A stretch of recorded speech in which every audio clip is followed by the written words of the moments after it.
Hey, it's David here. Behind me, the island of Puerto Rico, San Juan, right over here.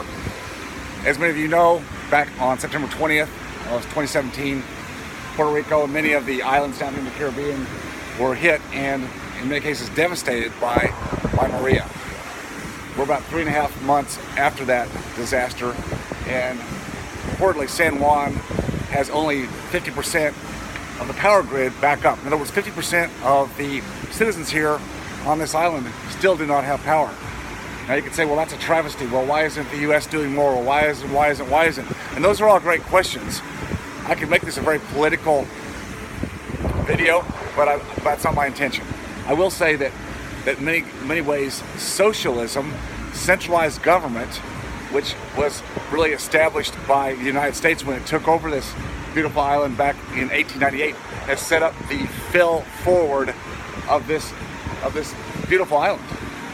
So it's not the citizens' fault per se. It's really lack of structure and, as I said, centralized government and a lot of socialism, a lot of welfare here, a lot of things that are not set up to move an economy forward. But here's the big one.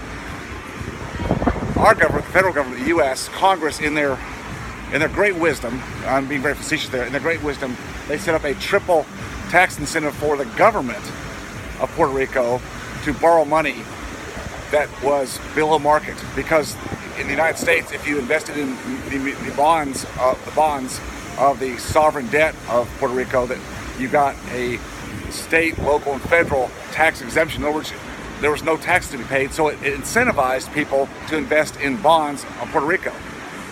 That's interfering in a normal marketplace. Without those incentives, would the country, not the country, but the territory of Puerto Rico have been able to borrow as much money as they borrow? Because you know, before the hurricane, actually for the last several decades, this beautiful island has been in a major debt crisis. The government borrows money hand over fist because there's no limitations, and because it's easy to borrow money, and so they overload. They become susceptible to too much too fast, and they don't know what to do with it. They don't build the infrastructure that is the capital marketplace. So now the debt overload has overwhelmed the private marketplace. There's no infrastructure here. There's no capital markets here because they become immune. So the reason I'm talking about this today is because in your own business, especially those of you who are professional practice owners, dentists and veterinarians and optometrists and chiropractors, what have you maybe succumbed to in your practices that are taking away your ability to control your future? Well, here's a big one. How about insurance? You know, insurance got started in the dental marketplace back in the 50s, and the American Dental Association, and I think probably most private practicing dentists, I was not one back then and you weren't either, but most private practicing dentists bought into the fact that, well, if people had insurance, they would come use it and that would drive the practice. Well, that's artificial. And as we've gone through the decade after decade after decade, today now insurance is controlling the private marketplace in a big, big way. You know it, you feel it, and so many dentists, especially those coming out of school with a lot of debt today, feel like they have no other way if they're going to go into private practice but to sign up and become under the gun, under the thumb of the insurance companies, which are directing everything. In fact, if you're dealing with PPO managed care insurance companies, you're signed up in network, you're de facto working for the insurance companies. I mean, you just are. But you're taking all the risk and liability with none of the upside. They're controlling you because you're letting them be your marketing arm. That's really what it comes down to.